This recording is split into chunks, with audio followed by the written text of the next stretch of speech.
So I want to welcome all of you to this class. I am to assume we are both IT and computer science students, not so? Year 2, Nkozi campus. Is that right? Yes, that's right. Okay.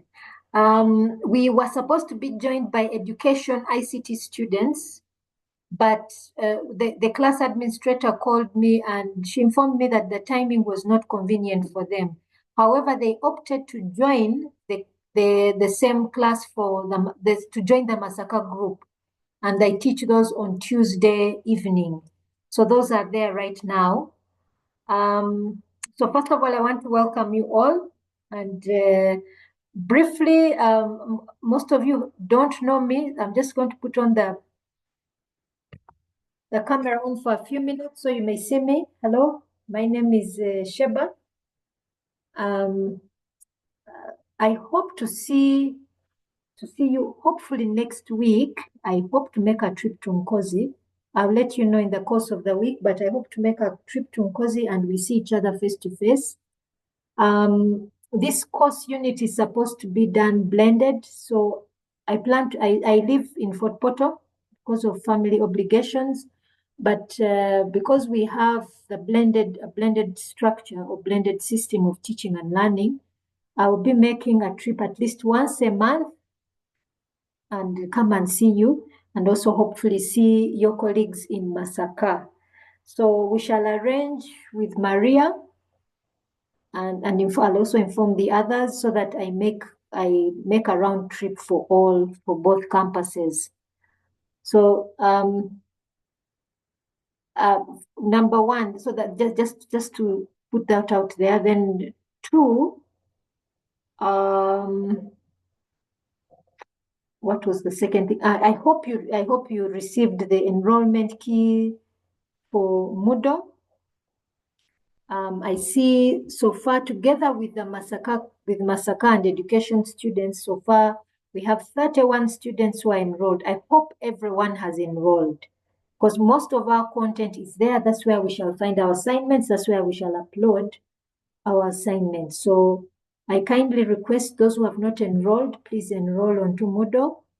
The link you have, the enrollment key you have, please just enroll. You'll find all the content there. So far, I've already uploaded recordings of the Zoom lectures I've had with the Masaka students. And the lecture slides for today are also there, plus reading material. So please have a look at that. Now, if you look at the slides and also the course outline, my name's Sheba Rusoke Nyakaisiki. I am a lecturer in the Faculty of Science, Department of IT. I have a first degree in Ethics and Development Studies. I'm one of the pioneer students of Uganda Matters University. I graduated in 98. I got my master's degree in computing and then a PhD in the field of ICT. So I think because of that experience, I was given this course unit. So with that said, I want to know who I'm teaching. So I kindly request each one of you, if you can introduce yourselves and let me know what you expect from this course unit. We'll start with Anna Maria.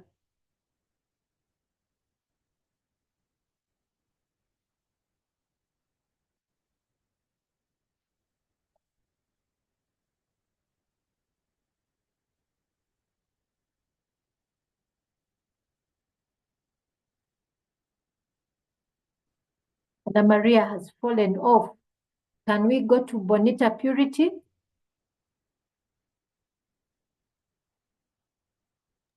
Good morning, Madam Sheba. My name is Bonita Linda Purity, second year IT. What I expect to learn are the research methods of IT and pass this course unit. Yes. Okay, so you'd like to pass this course unit. Thank you, Purity. Then we go to Bronia Nyangoma.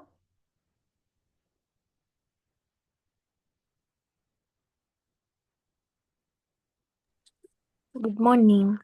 Good My morning. name is Bronya Nyangoma, student of IT year 2. I expect to pass the course unit Oh, thank you. and to also learn whatever you are to teach. Thank you, Nyangoma. Then we have Christine and Stella. Good morning, madam. Good morning. I'm Mary Christine, IT. I expect to learn how to design and conduct research projects Okay. and also to pass. Thank you, Christina. Stella?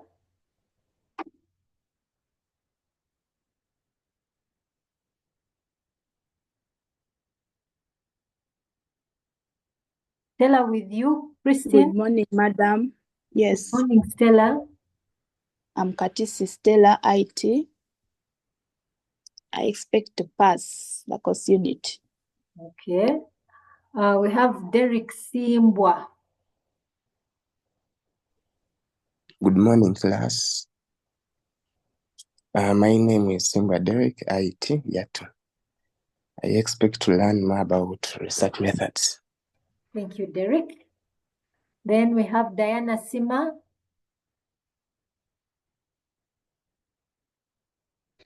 Good morning, madam. Good I'm Sima morning. Diana. I expect to learn research method in form of software engineering, do computer science here. Okay, thank you.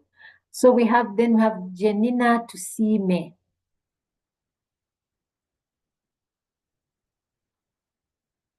Good morning, madam. Good morning. My name is doing computer science. Yes, I expect to learn how to conduct research both in the IT sector. Thank you, Janina. Then we have John Ayevale. Yes, good morning, madam. Ayewale John Atenyi is my name. I'm expecting to pass this course unit and how to carry out research. Most likely when we shall be doing our research proposal. Thank you. Thank you, John. Then we have Katerega Joseph. Good morning, madam. Good morning. I am Joseph Katerega, year 2 computer science. I expect to learn how to make research under given careers in ICT and also to excel in this course unit. Thank you, Joseph. Then we have Kato Joseph.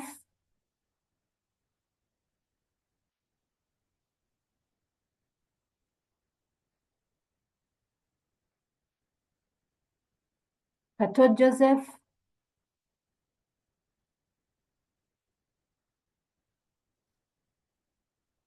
My expectation is how to know how to write research proposals, reports, and to understand how I can put research into my contributions in my IT career. Thank you, Joseph. Then we have Katsime Rominet. Good morning, everyone. Remnant Katsim is my name, IT year 2. I expect to get to learn more content about research related stuff. Thank you. Thank you. Konihira Sharon. Good morning, madam. Good morning. I'm Conira Sharoni, IT year 2. My expectation is to pass this course unit. Thank you, Sharon. Then we have Lace.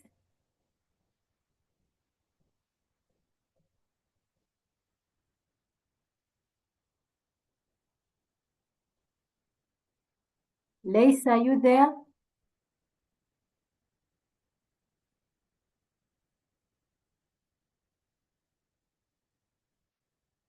Is Lace there?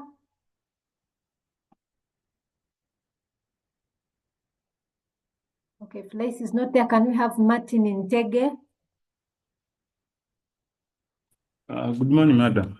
Good morning, Martin. My ambition to this course is none other than passing it.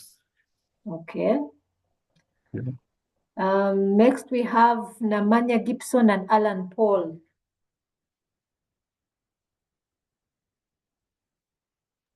Good morning, everyone. Good morning, madam.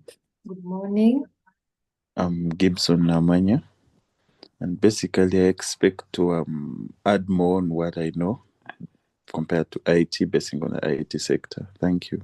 Thank you. Then we have Maria Nankinga. Madam, there's Alan Paul. Oh, yes, Alan Paul. Sorry, Alan Paul, please. Good morning, madam. Morning. My name is Luolo Alanpo. I expect to learn the knowledge of research methodologies. Okay. Thank you. Alan Paul. Na Nankinga Maria. Good morning, madam. Good morning. Maria Nanchinga. May I expect to learn about different research methodologies and maybe to gain hands-on experience in designing? Okay. Yeah. Thank you very much, Maria. We have Paddy Aziz. Good morning, madam. Good morning, Paddy. Yeah, madam. I'm happy to hear from you. And Happy New Year. Happy New Year. I'm doing computer science, and my expectation in this course unit is to understand how to design research for areas like algorithms, machine learning, and networks, and also to excel.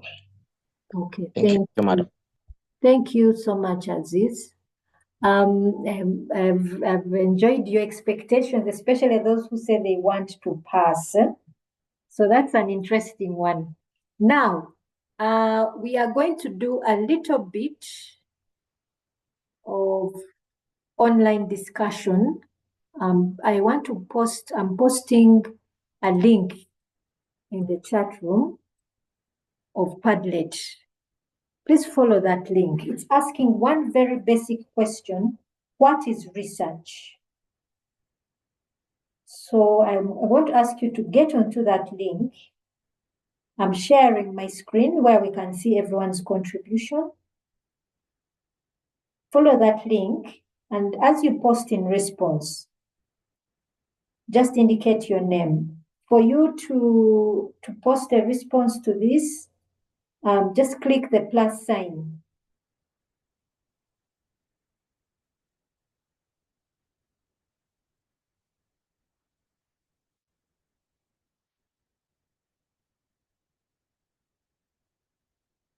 What is research? You can Google it if you wish, but I'm not expecting a textbook definition, but just your understanding what research is before we get into the lecture slides themselves. We want this course unit to be as interactive as possible so that we make sure we are at the same page at all times.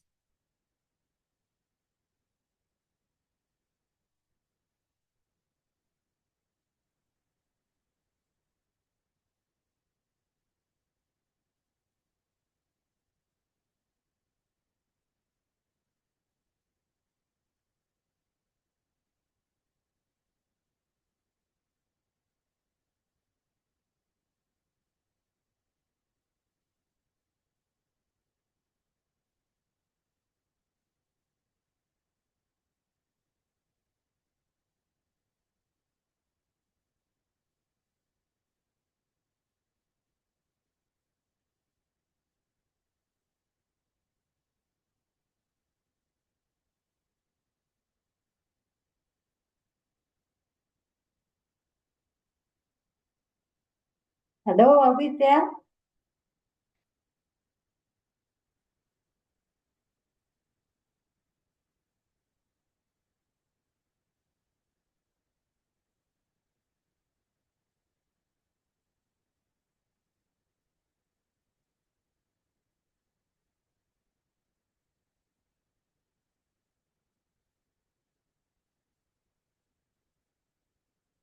Okay.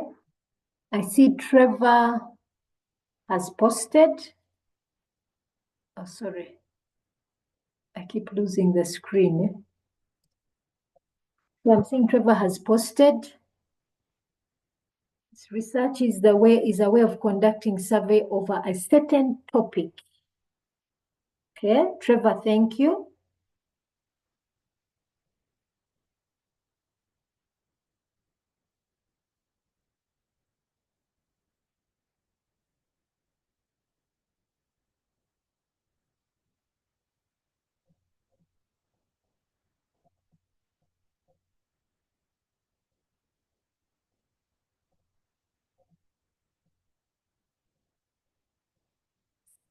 And we have Christine and Stella who are saying research is the process of gathering and analyzing data to create new knowledge or use existing knowledge in a new way. That's a good one, Christine and Stella.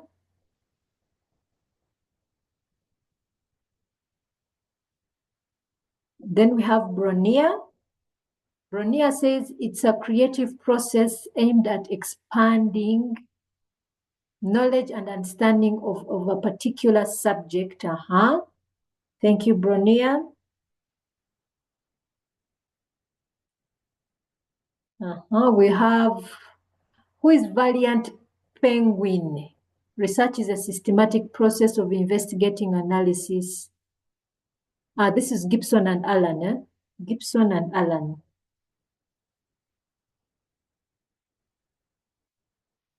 And then we have Serious Hummingbird. Who is Serious Hummingbird?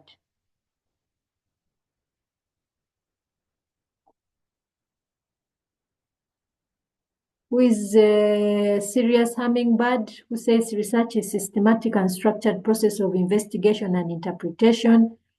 Reliable Fly. Who is that? We need to know the names. Participation earns you some marks. So if I don't know who has posted, it becomes a challenge. Research is the process of studying problems in computing to find solutions, find new solutions. Then we have Derek.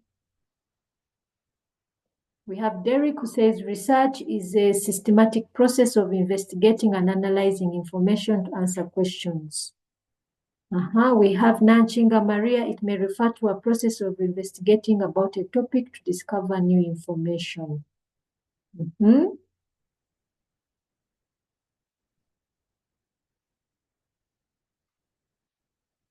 Maria.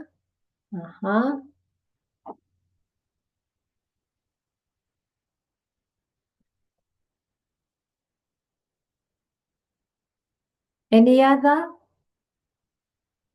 May I know who Reliable Fly, Serious Hummingbird, and Valiant Penguin, who those are? Who may those be?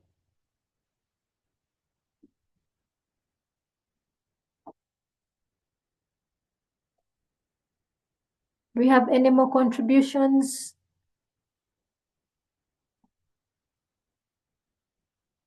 We have Sharon. Sharon, thank you. The process of investigating and studying.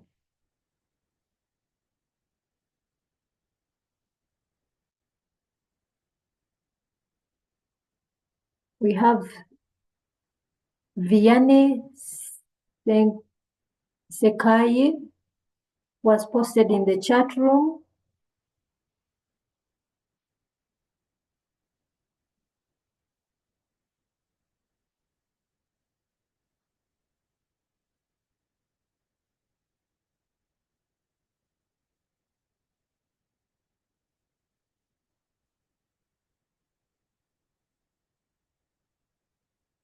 Okay, any more contributions?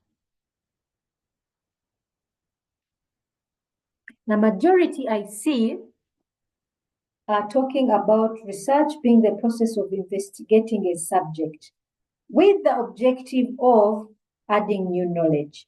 We have Rachel Banwe. Rachel says, Rachel says, research is the process of seeking information, answers, or solutions to questions or problems.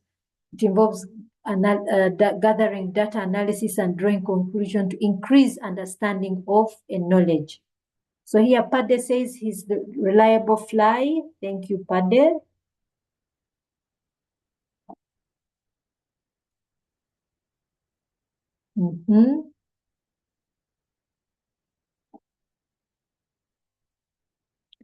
Now, for most of you, you notice the definition you bring out of research.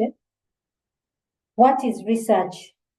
It involves investigation, gathering information, analyzing it, drawing conclusion, then you bring about new knowledge or greater understanding about a certain issue, about a certain phenomenon.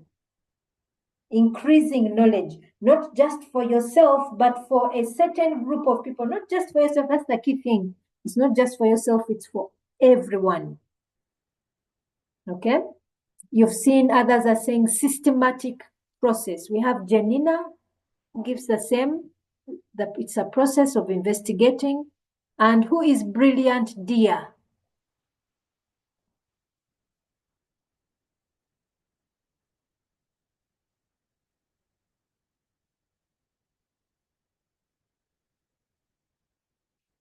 Brilliant, dear. That one is not clear who that person is. But we have gotten quite a number of responses. Thank you, everyone. Now we are going to move to the lecture slides to understand further what we are discussing, what we are talking about. What is research? So let me move to the lecture slides. And kindly, all of you, as long the way as I teach, sometimes things may not be clear. You can stop me at any point and ask me a question, please. The more questions, the better. Can you all see my screen?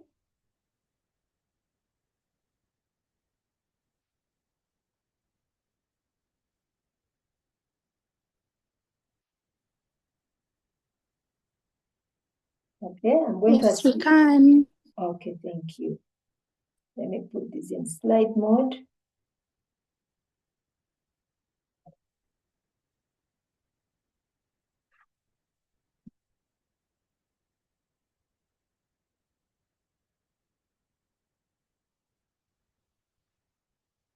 Okay.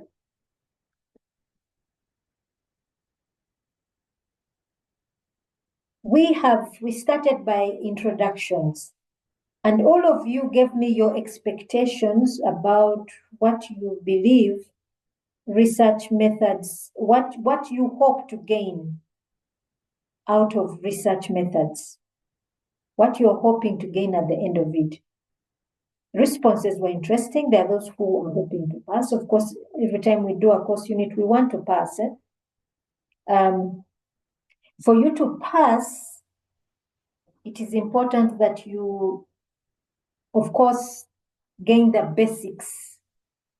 The basics about this particular module. The basics that are outlined, and learning outcomes are quite clear. You've seen, most of you, the definitions you've picked out. What research is, it is a systematic process. Systematic. When we look at the word systematic, what does that bring to mind? We're computer science students. We know that a system contains components, and each component feeds into the other to bring out an output. So the science research has components. Okay, research has components.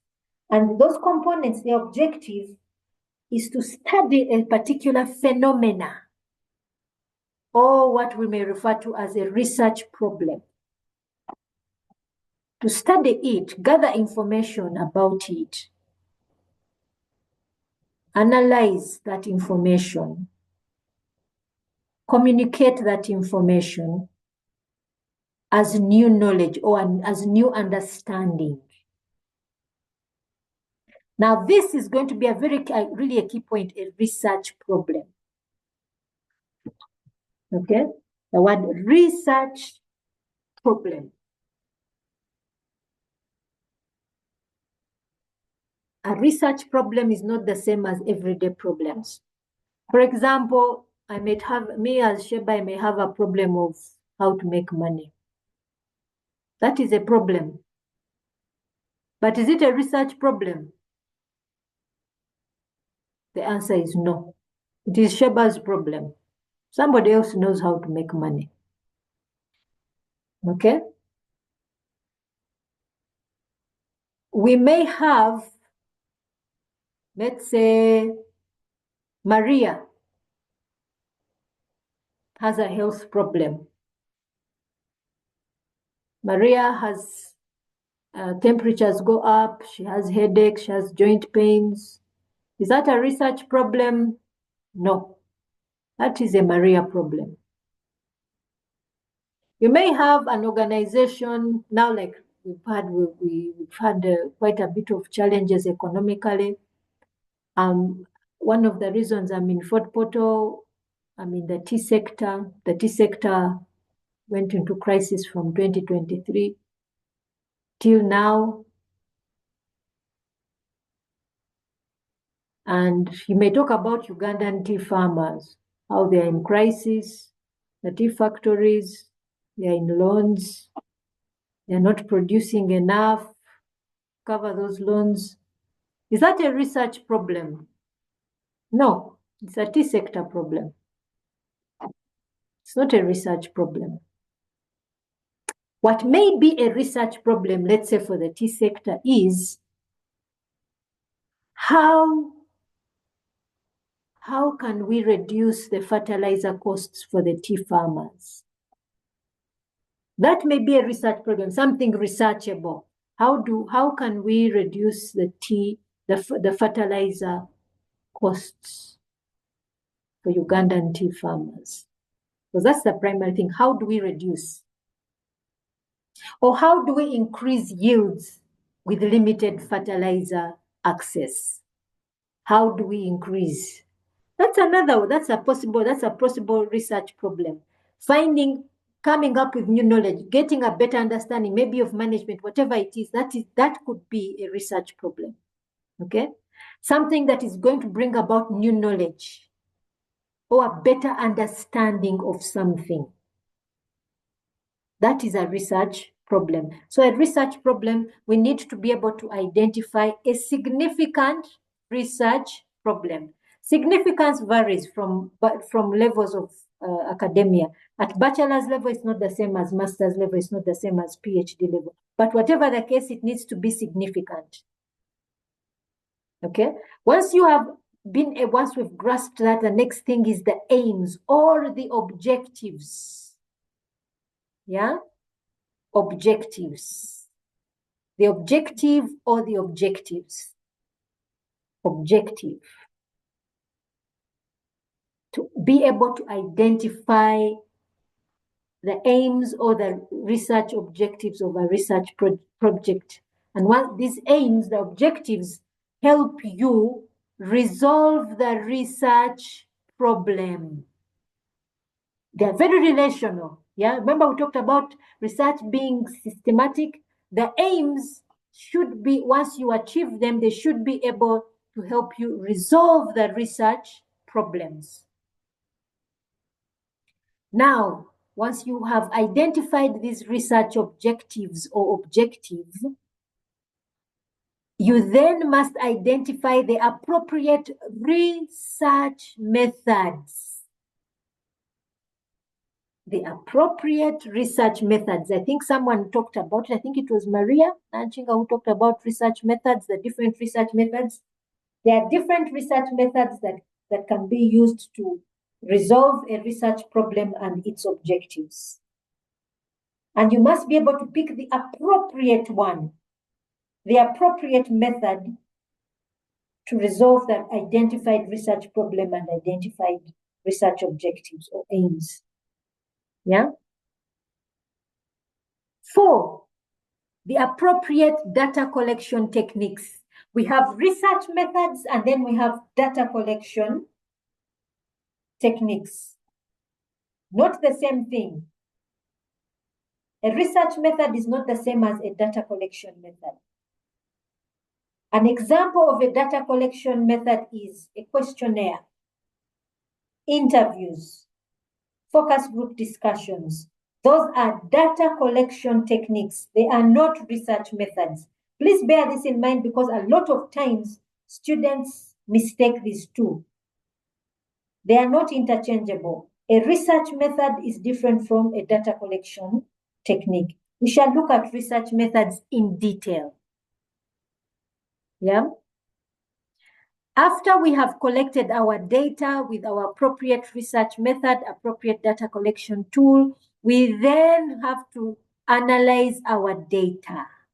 We have to do data analysis. We have different data analysis techniques depending on the research approach we have used, the data collection tool we have used, and the kind of data that we have. We shall see words like qualitative and quantitative. That determines the data analysis technique that you shall use. Now, all of these help you to write the full project. But before you write the project, you must have written a research proposal.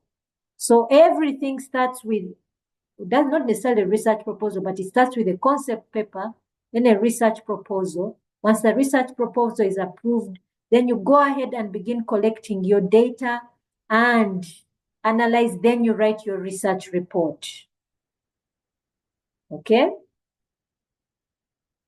We shall go through those steps step by step. So in actual sense, we start by identifying a research problem. We identify the aims, research methods, and data collection tools. These 3 can help us come up with first the concept paper, and then 2, the concept paper develops into a research proposal. Once these have been answered, the research proposal has been accepted, then you're given permission to collect data, you analyze, and after you analyze, you come up with your research report. I'm just going to make it as RR. Your research report, which you then submit for marking. Any question on the learning outcomes?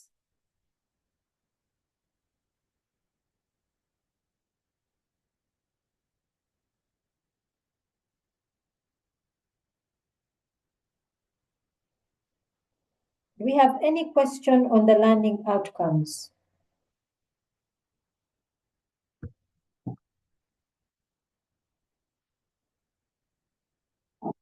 We have any question?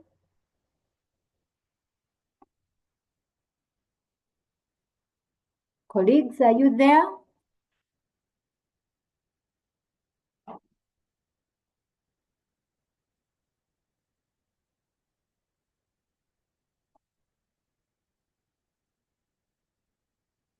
Diana says yes. I hope. Have I made sense with the learning outcomes? I hope so. Okay, let's look at the definition of research.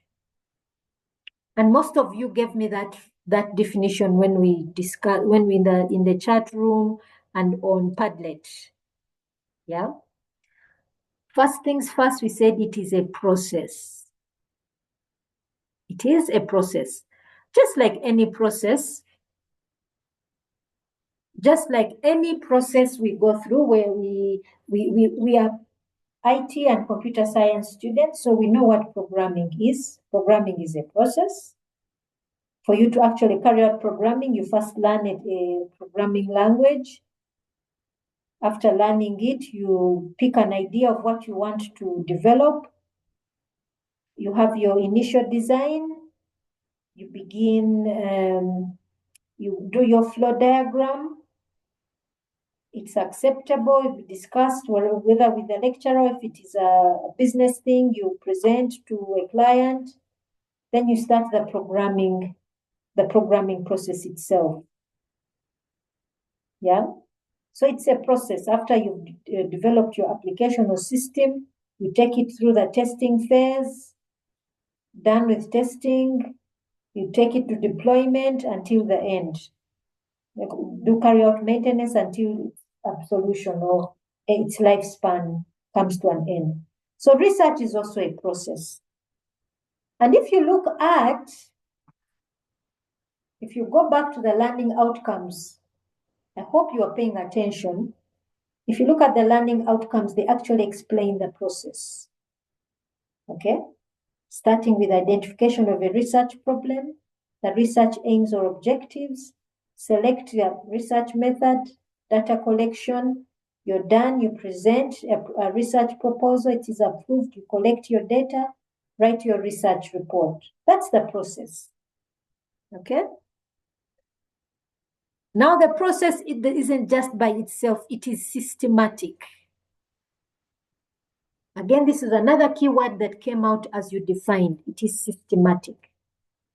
If we remember our definition of system in IT, what a definition of a system is. You know, it is components, things that make up something, but they work together. Separately, they don't make sense, but they work when you bring them together. They create a network in that one component feeds another until it comes out with an output. Yeah, they work together. And again, from the learning outcomes, we have already pointed out what some of those components are. So we know it is a process, it is systematic, and it is an inquiry. Okay? It is an inquiry. What is to inquire? Okay? What does it mean to inquire? To inquire means you're seeking, you're looking for information, you're looking for something. I'm inquiring about, I remember when I had to start this course unit, I needed to find out, okay, who is the class coordinator? I made inquiries with the faculty administrator. She gave me Maria's number. I called Maria, made inquiries, timetable, what time is appropriate, who is involved. Then we decided, okay, can you talk to the computer science students? Yes. Then the education class administrator called me. She had already discussed, I think, with Maria. We discussed, we made inquiries. She inquired from me, I also inquired from her. And in the end, we had agreements on when should we have the lectures. Okay? That was an inquiry. So inquiry means we are seeking information. And you remember for most of you, that definition of you're looking for information, you get that information, you analyze it, you make conclusions, and those conclusions bring about a better understanding of something. Okay? Or in other cases, you're building on, and I like some other definitions where they say, you're building on other knowledge. Meaning, when you're making this inquiry is not isolated. You're building on somebody else's knowledge or other people's knowledge. That is a key point, my dear students. Key point that we must take note of. We are building on other people's knowledge. So, scholarly, what does it mean? What do scholarly articles, published articles mean? That's where we begin from. We start by reading, we discover a research problem. That research problem, we start saying, let's make more inquiries to bring better understanding. Okay? So it's an inquiry or an investigation into a specific problem. we have already discussed about is that research problem or issue that leads to new or improved knowledge. Do we have any question on the definition of research?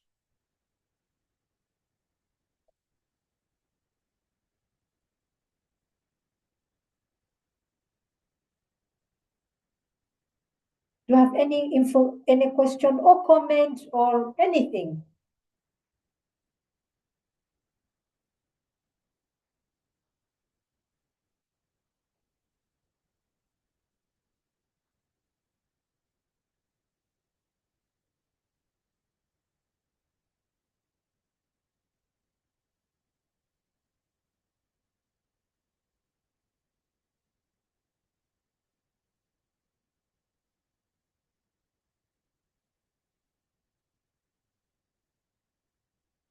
Do you have any question? No, madam. Okay. Let's move on to why do we conduct research? And here I think some of the responses you gave me on what you expect should come in. Some of you gave the response that you're doing this course with your intention is to pass this module, which is also, it's a good one. That's a very good one. I want to ask you all a question. We have a number of highly prominent IT professionals in the world, very prominent IT professionals who do not have even a bachelor's degree in that profession. Even a bachelor, even as minimum as bachelor's. Examples are Bill Gates, the late Steve Jobs, Mark Zuckerberg. All these individuals are really pillars and foundation of the foundation of the IT sector. Facebook was, I think, one of the first social media sites that there is. Microsoft is the foundation of all personal computers. It's the reason why we have personal computers, because of Microsoft. And what Steve Jobs did with Apple is unquestionable, his contribution. So my question is, why are you getting a bachelor's degree? If there are those who can make it without even formal training. And even in Uganda itself, there are those who don't have any formal training in IT, but they're doing very well. What is the purpose of that bachelor's degree? I know for most of us, we want to get that certificate and then we leave UMU, we leave our different universities, go present that certificate to a certain company X and we get Y amount of monies. That is the immediate thing we are looking at, the thing, the urge that is the thing that drives us daily is that desire to survive, that I have an income, I can buy food, I can pay rent, I can buy a cloth to cover my body. Those are things that they are kind of, they are needs and that sometimes they are also fears, unfortunately. But we can see there are those individuals who have made it without an academic degree. So why conduct? So what is the purpose of that bachelor's degree or any degree for that matter? The primary purpose that we may not see. This is the first reason for academic purposes. If all of us right now were to go and Google what is academia,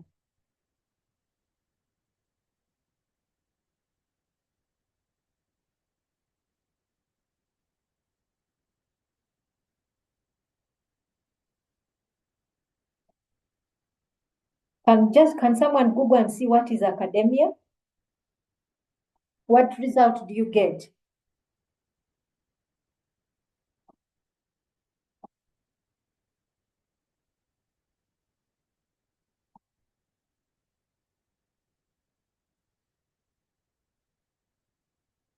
What result do we get?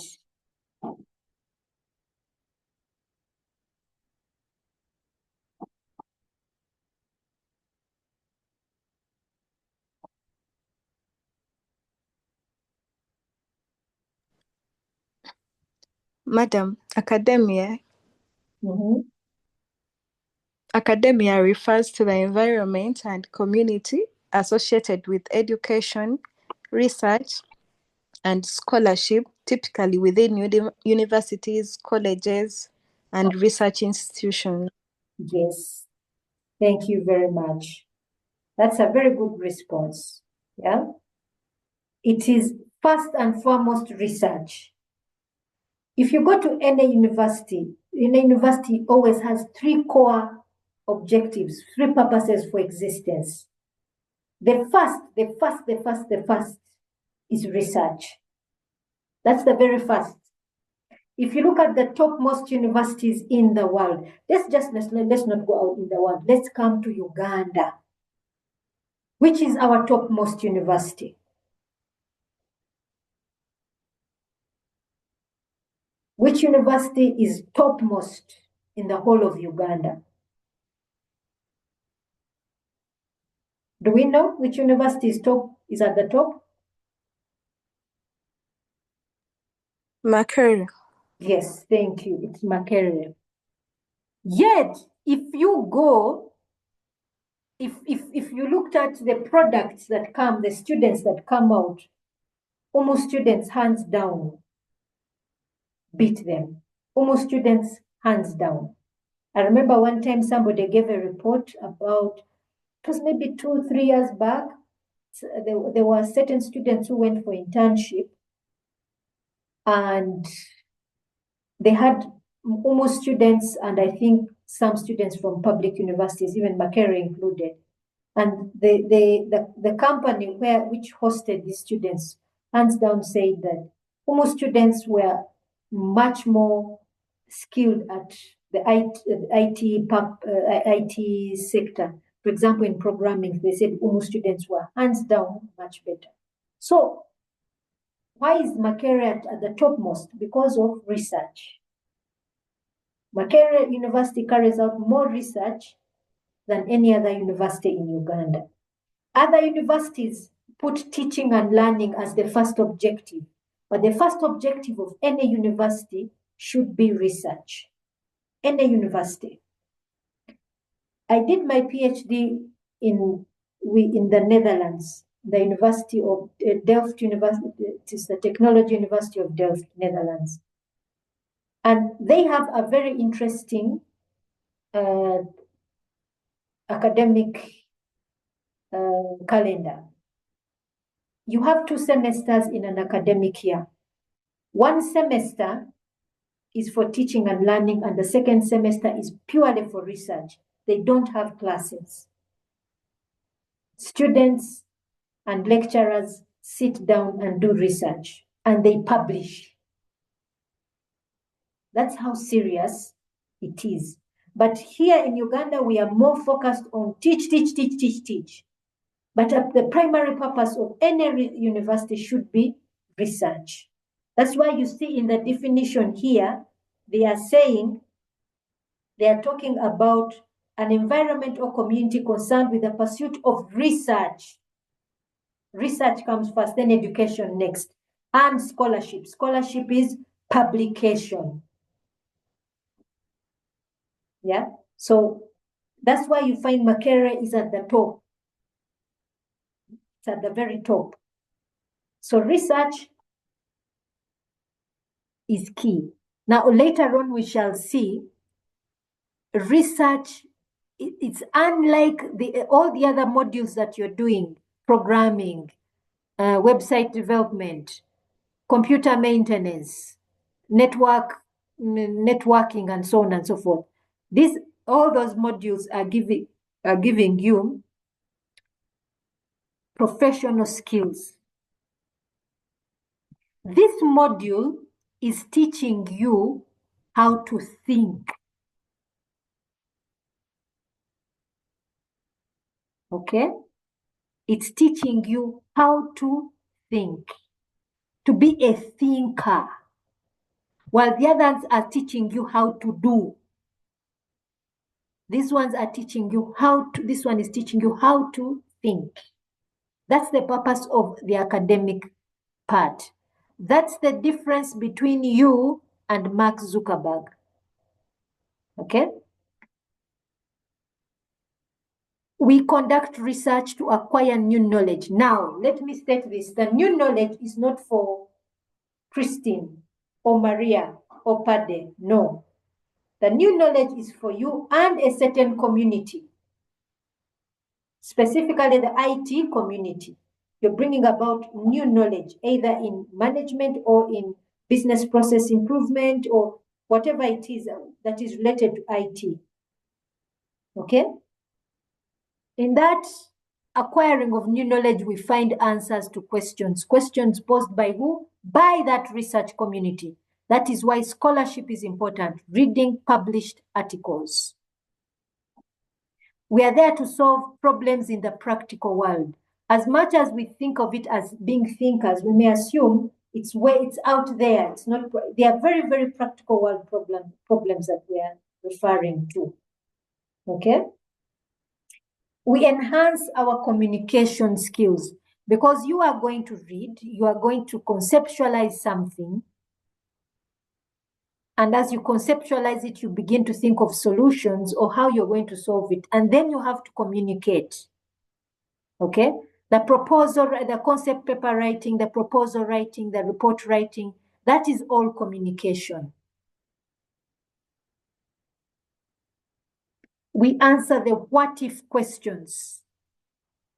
If I apply this to this problem, will it bring about an improvement? It is proposed that digital management solutions bring about improvement in management decision making. We have seen that being proposed, but we don't really have evidence, especially in Uganda. What if we design a system, implement it in a certain context? We study. Will we see an improvement in decision making? The what if question. And at the end, we'll answer yes or no. Okay?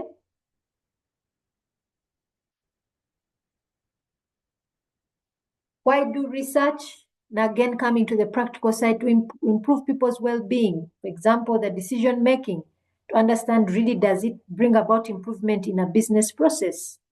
Yeah? To test or disprove a hypothesis. Please read these key terms because they are going to be very key. Read things like hypothesis. What is a hypothesis? Okay? I want us to read about them before we come to class. Don't expect everything coming from Sheba. Read about this, and these questions I will raise in our next lecture. To test or disprove a theory, find out what is a theory. Okay? And examples of theories in IT or computer science. Characteristics of a good research. Look at the definition. Those will be the key points. First, we know that it is a process and it is systematic. If you have not followed the key processes of identification of a research problem, and identification of a research problem isn't Sheba sitting in her room thinking of something and says, that's a research problem. Yes, I can stop and think about something. For example, I may be a student, Sheba may be a student at UMU, and Sheba notices certain things. Sheba maybe notices that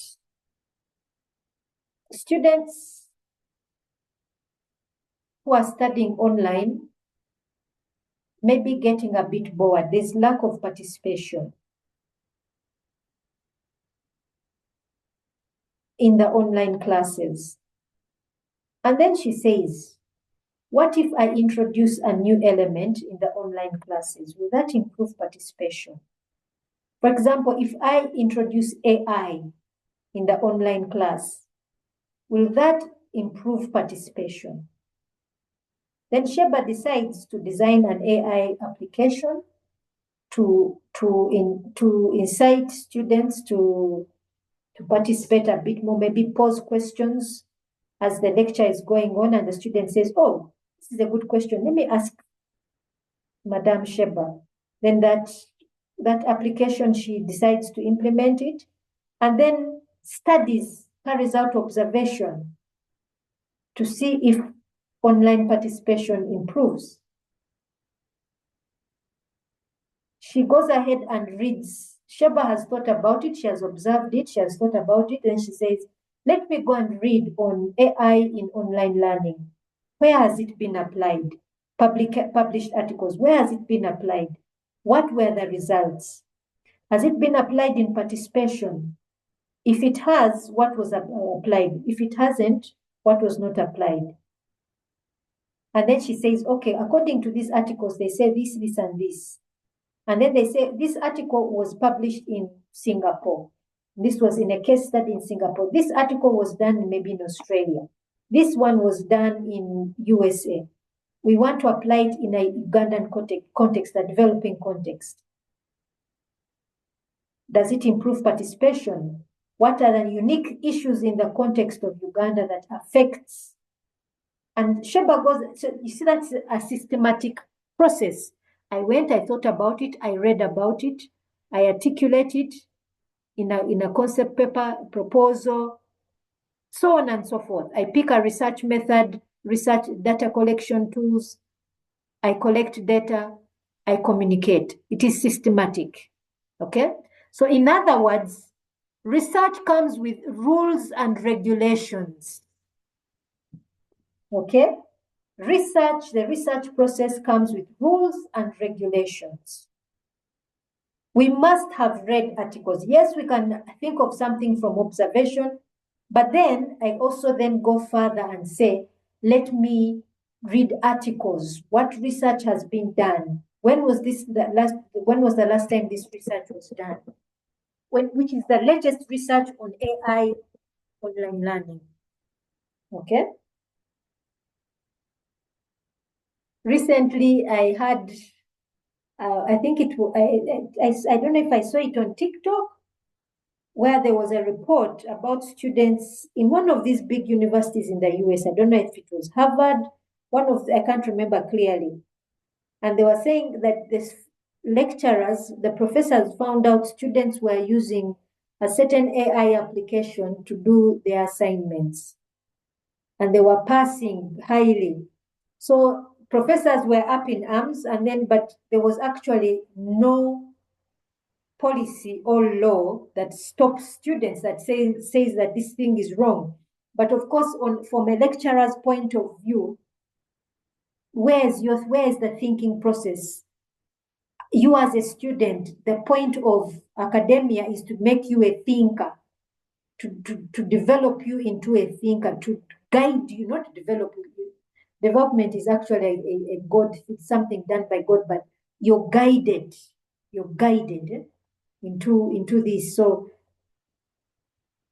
that question was there. So you can imagine if you also decided to do this as your research. That's an interesting topic. So the research it's a process and systematic. Yeah.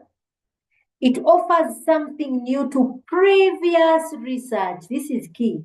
To previous research. How do we know what is previous? What previous research is?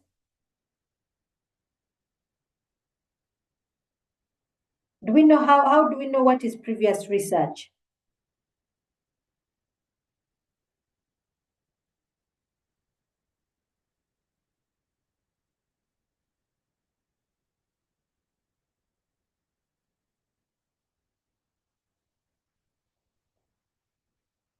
How do we find previous research of any topic? Madam, the previous research could be the already existing research, already existing findings. Yes, findings from published articles. Okay, thank you, Maria.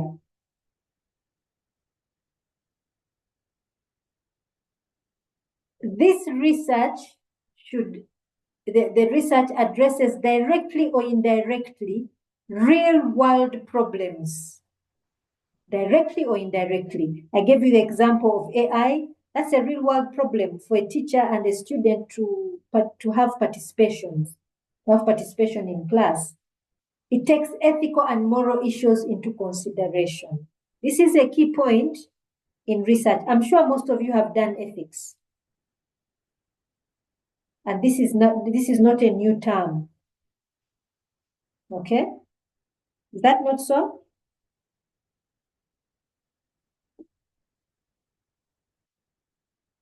Ethics and moral issues into consideration. We all know what plagiarism is. Do we know what plagiarism is? Yes, madam. Yes, so plagiarism is one thing. Seeking information from someone without their consent. You'd be going out into the field, interviewing people, but you've not informed them what you're doing, why you're doing it. Yeah?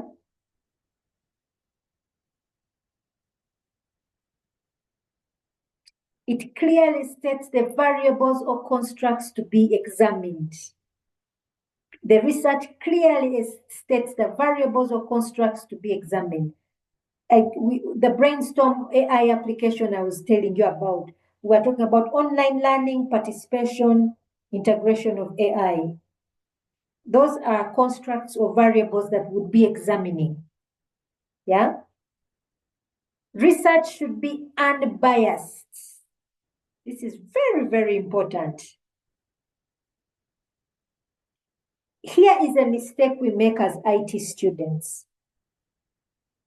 Or not even IT students, as IT professionals. By the way, I'm still a student because every single day I'm learning. Currently, the thing I've been trying to go on AI classes, but I've not been regular. But currently, I try to look for systems, open source systems, especially to help small businesses. And it's a learning process, trying to set up a system. Right now, I'm trying to look at Odo, which is an accounting system. So I'm trying to study that one, how to set it up, and so on and so forth. The other things, again, like I said, I'm trying new programming languages. Now, so I'm still very much an IT student, like all of you. Only thing is I'm not going to a class to be graded, but I'm still very much an IT student. But as IT students, as IT professionals, the thing I think that would hurt us most is if we build a system and somebody rubbishes it. Not so. Am I right?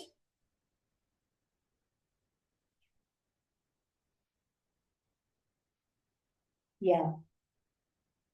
I think I'm right when I say that if we build a system and somebody rubbishes the work we've done, that would be very, very painful for any of us. We wouldn't want that. So, I'll give you an example. One time, when I joined UMU, that time we had a group of professionals who are building websites. So one time we built a website for Mbarara University, and we went to present it. And I remember when we presented it to a number of staff members of Mbarara University, several people got up and said that, we looked at your website, it is so beautiful. But then they said, we think because you are trying to, because we are competitors, you deliberately made ours ugly. You can imagine how painful that is. It stabs at your ego because you've put effort and you think you've done a good job. Now, research calls for the opposite.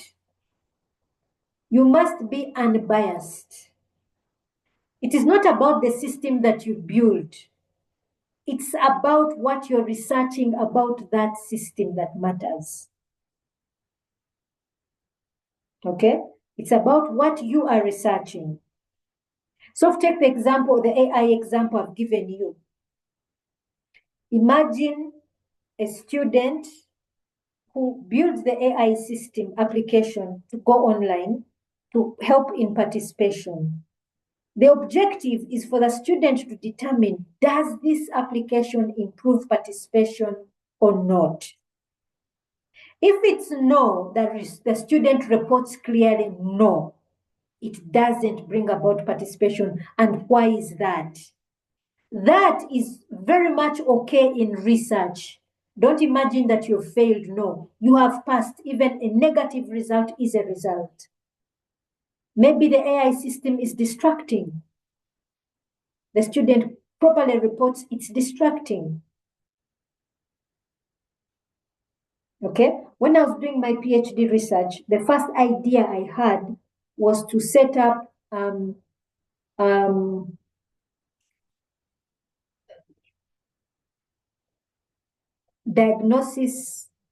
diagnosis using VoIP phone calls, where a doctor sits down in a hospital and calls a patient, especially in the village, and they talk about the symptoms they diagnose, and the patient can go to pharmacy X and purchase the drugs that the doctor has prescribed. And when I went to present it to a group of doctors, the first thing a doctor raised her hand and she said, which doctor in a village hospital has time to sit down to make a VoIP call? It was painful. I thought it was a great solution, but that feedback, much as it hurt, it was also very good feedback, because it explained something about the context that as much as it could be done, technology, in the terms of technology, it can be done. In terms of context, it's not doable. So you therefore report back unbiased, no matter how much you feel about that particular thing. Research has multiple possible answers. So one of the things to be unbiased is to say, probably, even when we're making a conclusion, we may have received several responses. We say, probably this means this. As we conclude, we don't say categorically, this is what it is. Do you have any questions so far?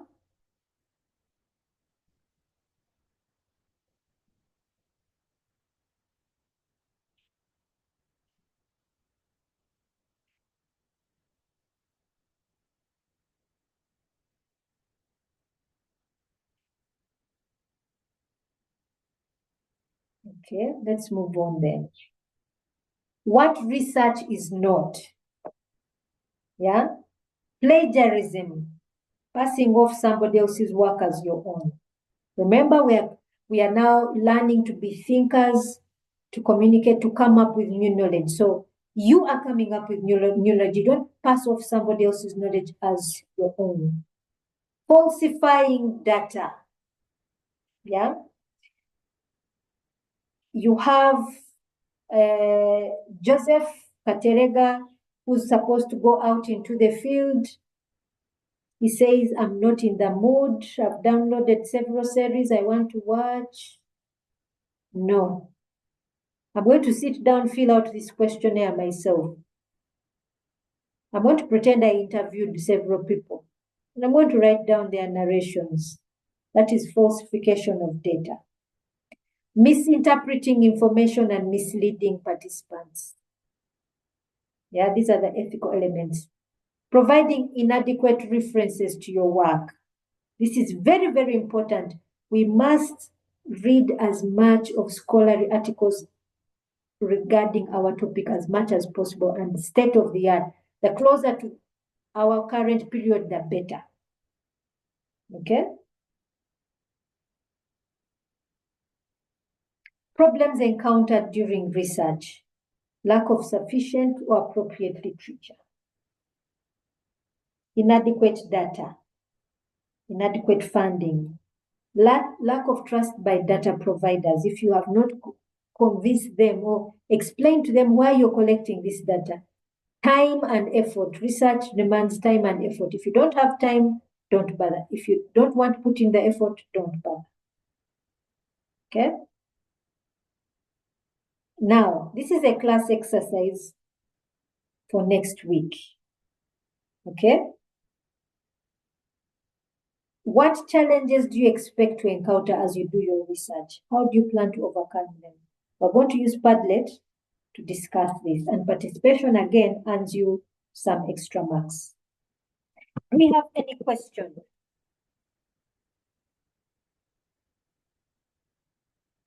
Do we have any question?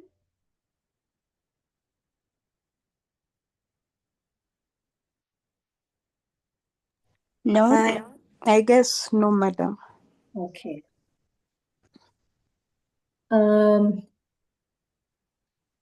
Should we move on to the next session? Yeah, sure. Okay, let me just open up those slides. We want to look at types of research.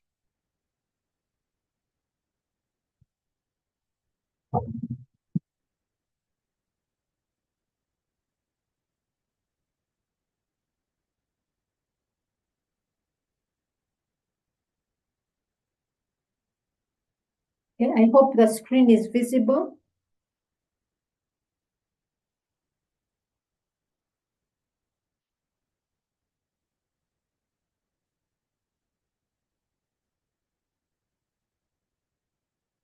Types of research. Again, we are very much looking at concepts here. The other one was an introduction, simply telling us what research is.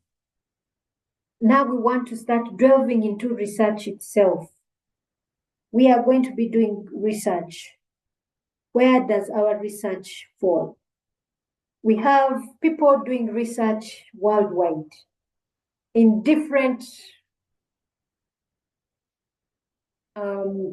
professionals, different fields. You have people doing research in the medical fields. You have people doing research in the field of philosophy. You have people doing research in the field of humanities. We have us, ourselves, IT professionals. We're all doing research. Yeah, we're all doing research. And our research is different. Take an example, the researchers who have been studying COVID-19. You have those who are studying the virus itself. There were those who are studying the treatment. There are those who are studying treatment management. There are those who are studying critical cases in hospital and all that. Then there were those who were studying the spread, how it spreads. Maybe there are those who are even studying the mutations, the different mutations on the virus. In the medical field, you have those who study infectious diseases like HIV and so on and so forth. They study patterns, disease patterns, again also mutations. There are those who study the deadly diseases like Ebola. Then you have those who study maybe infection rates, those who study causal effects of certain diseases. Take an example. I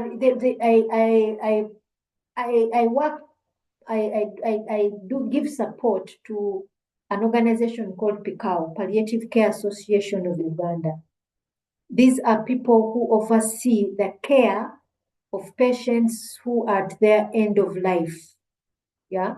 So normally you have, these are cancer patients, these are patients with HIV. People who experience, who are at their end of life, and you're simply looking at giving them care that they do not suffer excruciating pain. But in the process, they also collect a lot of data. On cancer patients, on HIV patients.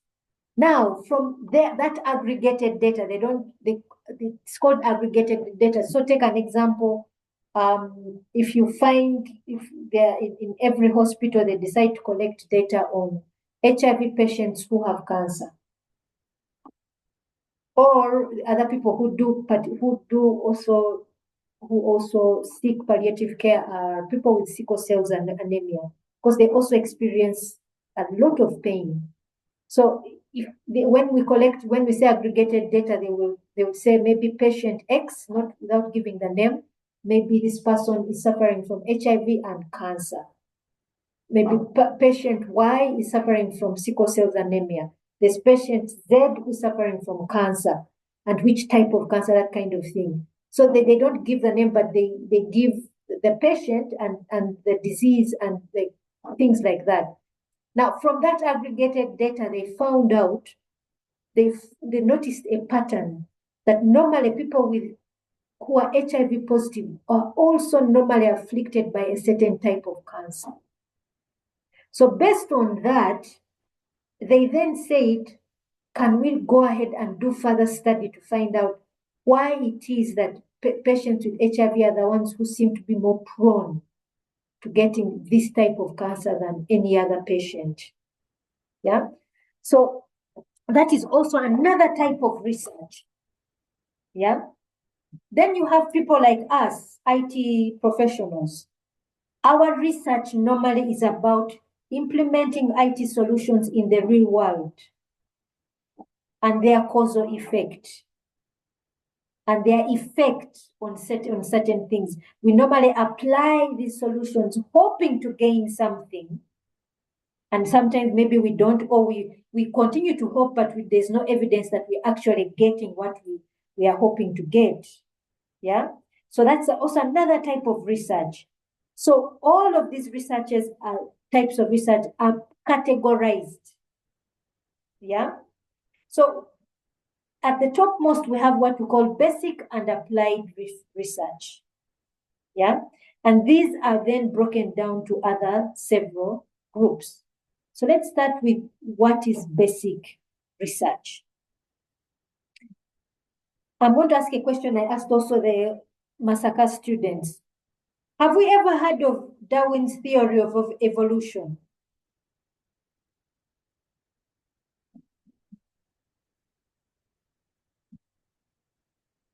Have we ever heard of Darwin's theory of evolution?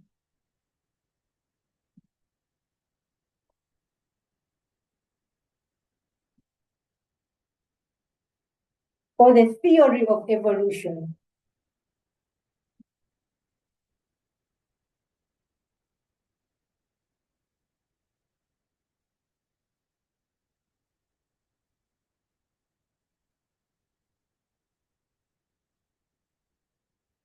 Have we ever heard of it?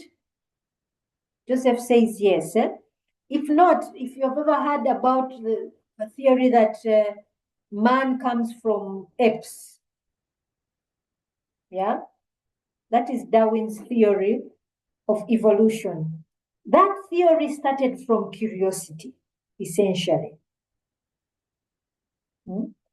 But however, let me state now, this one I'm going to state as a scientist, but also as a person who believes in God. That theory in science was actually never proved. But however, it does have merit. It does have a lot of merit. In terms of observation, when did Darwin first observe? Darwin first observed that over time, species tend to adopt to their environment. Yeah? Species tend to adopt to their environment. Take an example. The Ugandans that lived in Uganda 100 years ago are not the same as us. If we were to, if there was a scientist scientists who are keeping track of the demographics, the peoples, the individuals, for example, our lifespan. I don't think the lifespan of Ugandans now is the same as what it was 100 years ago. Our physical appearance, I'm sure that one has also changed. Our cultures and norms, those ones have also changed. We tend to evolve over time. So also other species, the frogs, the snake, the water, so on and so forth. Even the crops we have now, some varieties of crops have died off, maybe because of disease, and others have thrived because they are more resistant to certain diseases, or they are more resistant to famine. Yeah. So things like that he started that observation, that curiosity is what prompted him to develop that theory of evolution. So normally, basic research it's referred to as pure research. It's normally, as stated, someone starts with observation, they are curious about something. It is not that there is an existing problem. There could be existing problems there. Some of you, if you've done ethics, you've also looked at philosophers. Yeah. So we have a philosopher like Socrates, who asked the basic question, how do I know that I exist? That's a question of curiosity. How do I know that I exist? As Sheba, maybe I'm just imagining that I exist, but I actually don't exist. That was a philosophical question. Yeah. And he concluded that because he thinks, therefore he is. So he said, I think, therefore I am. So that is a question of a research that started with curiosity. Now, this is very, very different. Maybe at the time of Socrates, maybe there was food shortage. Do you see the difference? Very different from Socrates' question. And then also looking at Darwin, when he came up with, when he began to develop the theory of evolution, maybe at that time women were being raped. Maybe there were certain diseases attacking children more than adults. Those were practical problems. Okay? And this brings the versus applied research, yeah, which seeks to solve practical problems. Whereas the other one is curiosity. Applied research is looking at solving a practical problem. Okay? I hope we see the difference here between these two. So applied research investigates how effective your activities are, what can be done to improve something, improve the quality of what we do. So here just some of the examples. Do we have any questions so far as regard to basic research and applied research?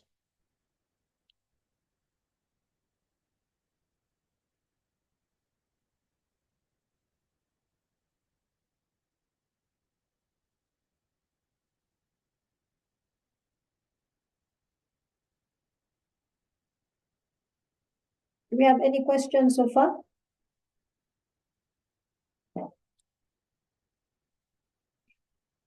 If no, okay, I'm going to come to the next, descriptive research or analytical. Whether your research is applied or basic, it may be descriptive or analytical. Descriptive, we want to know the state of something. Okay? We want to know the state of something, about a phenomena, a particular problem, the state of affairs. Take an example, the student who may want to do the AI application for online participation. That student goes ahead, designs the AI application, implements it, then observes. Then he reports back, he or she reports back. That report back will be a description of how the application fared in the online classes. Did it bring about participation? For those that it did, what was the situation? For those that it didn't, What was the situation? You're giving a description, so you bring a greater understanding of the AI and online participation. If it does bring about improved participation, what was the cause? What was the motivation for the student? If it didn't, what was it that demotivated the student? You bring about a greater understanding. Then you have analytical research. You want to make a critical evaluation of a material, of a phenomenon, critical evaluation. So here the researcher uses facts and information available.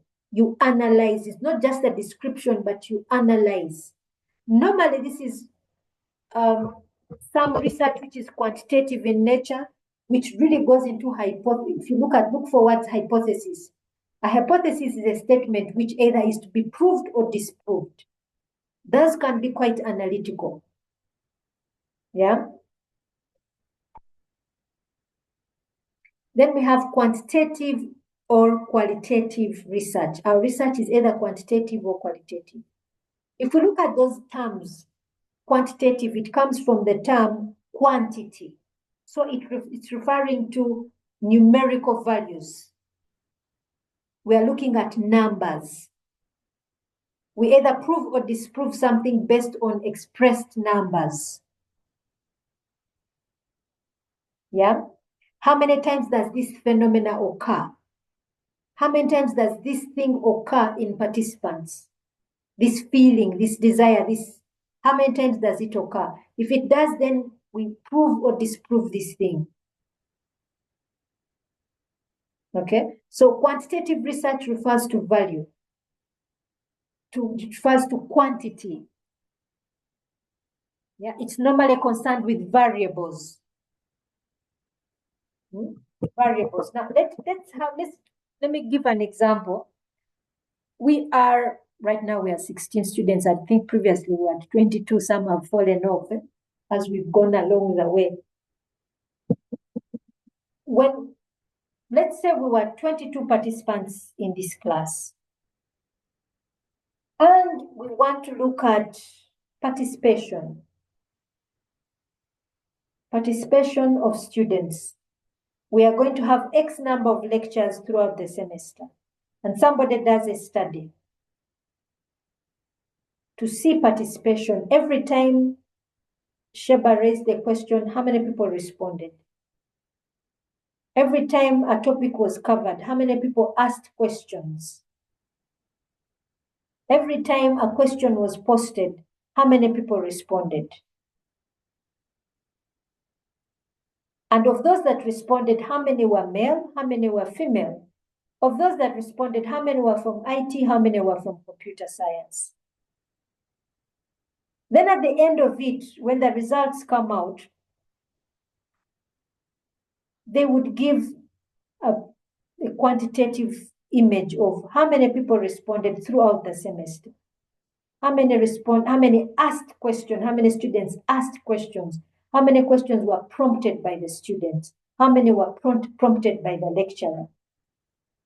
Okay, and this can be given in a descriptive manner, just to give a description, just to show participation, and another one can be even more analytical.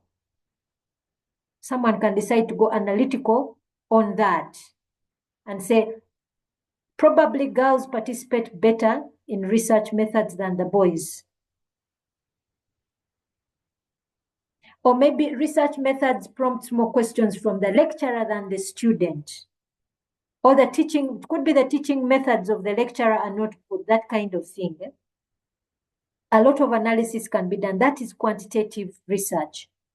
Now we have the other one, qualitative. Qualitative comes from quality. Yeah. These values are not expressed in terms of numbers. What the values we get cannot be expressed in terms of numbers. It can be expressed in terms of texts, someone's feelings about something. It can be expressed in terms of images, but not in terms of numbers. Okay? there was one time I went for a training program, and it was for researchers, and there was one particular participant in this program who was doing research in Tanzania, and her topic was in the field of gender. That is humanities, but specifically gender. And she was researching about interracial marriages. And she had one participant, a white lady who was married to a Congolese musician. And she spent a whole year with this lady, and basically getting what the lady was talking about, her experience being in an interracial marriage. A whole year. And that kind of research requires building very strong relationship with the participants so that someone can open up to you.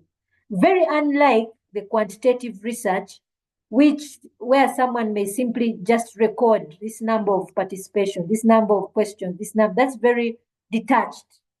But qualitative, it's very attached. You spend a lot of time with the person. So you're getting someone's expressions, the way the person feels, what the person says, what the person did. That is qualitative research.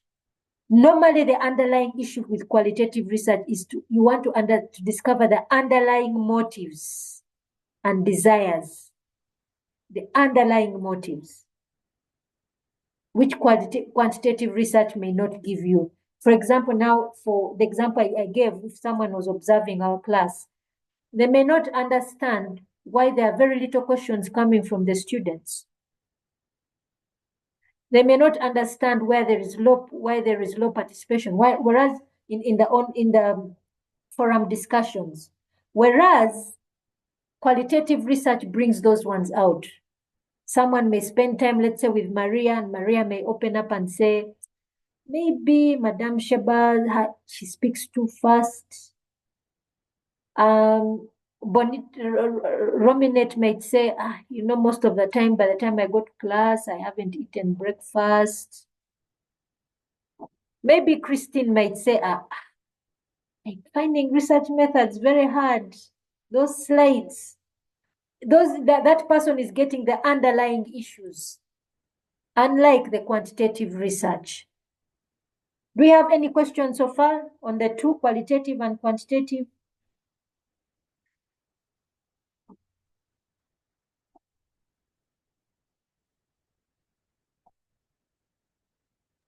No, we can proceed. Okay. Then we have conceptual research and empirical. So this one draws back very much to basic and applied. Conceptual comes from the word concept, to conceptualize, to have a certain understanding. So here it looks at formulation of an idea or a theory. Developing a theory to explain a phenomenon, just like Darwin. Empirical research is quite different. It's the opposite of that, where you're testing a theory or research output. Testing a hypothesis. You may be testing a theory, or you may be testing a hypothesis or testing a theory. Again, I want to ask you, go and find out what is a hypothesis, what is a theory. This one is evidence-based. Empirical research is evidence-based. It's very much like applied research. So here I'm going to give you example. Can you give me examples of each type of research that you have so far seen? Go search on the internet. Look at the context of the university. Identify areas where you can do research. This will be our next point of discussion. 2, I have already uploaded 2 articles on Moodle. Yeah, under that introductory part. The slides are there plus those 2 articles. Those will be our beginning points of discussion in our next lecture. Any question or comment so far?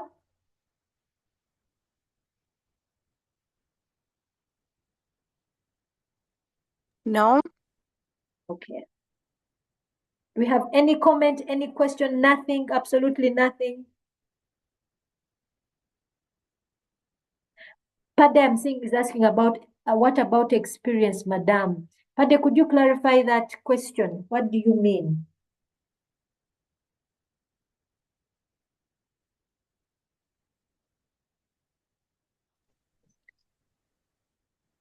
Got it afterwards.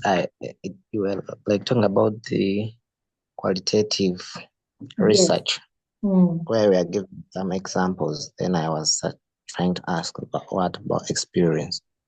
Can experience be part of your data collection? Yes, it could Like be. That would okay. basically mean you, the researcher, become one of the participants.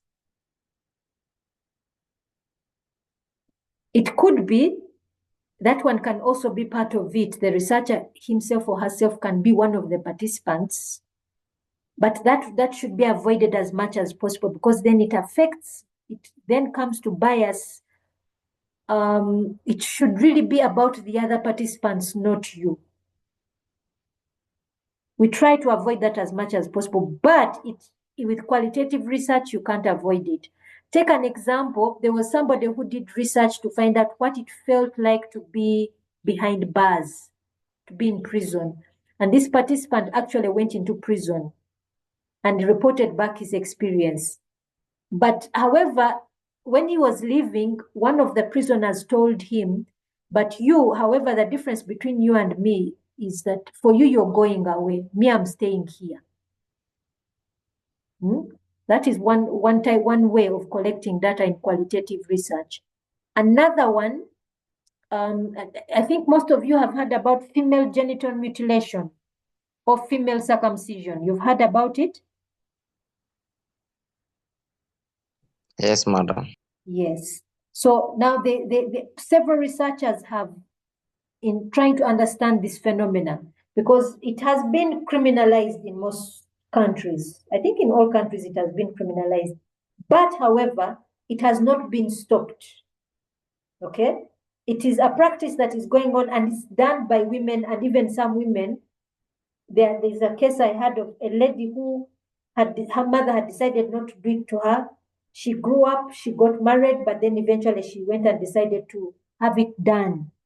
And so there are several researchers who have gone within societies, they've stayed within a society, a community, to understand why. Why is it so important to women, and yet it is so horrible? It's a really terrible practice, but yet women continue to go there. So you find a researcher decides to go within a community, stay with them to fully understand why. So even that experience becomes part and parcel of your data collection. But again, like I said, bias in qualitative research becomes very, very possible. Yeah. Any other question? I don't know, Pade, if I've answered your question. Yes, madam. Like now, madam, there is this one. If at all I want to understand exactly what caused the war that is happening right now in DRC Congo and Rwanda, what kind of research can I really take? That one would be one. It would have to be qualitative. It would have to be qualitative. I don't think questionnaires can help you answer that question. And two, because it is a war, I would have to use the snowball method. Meaning, I don't think certain people will give you answers immediately. You'd have to ask someone who knows someone who knows someone who can give you an answer. Yeah, to give you an in-depth understanding of what caused the war. They are the surface things. There was this rebel group and so on and so on. But what started that rebel group? What was the reasoning behind it? What really started the war, the fight between Russia and Ukraine? We have the surface things, but what are the historical underpinnings? You'd probably have to go to history. Then on top of that, go to the politics behind the politics.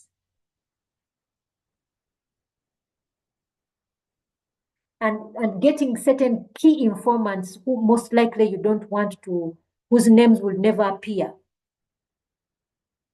Have I answered your question? Yes, madam. Thank you. You're welcome. Do we have any other question or comment?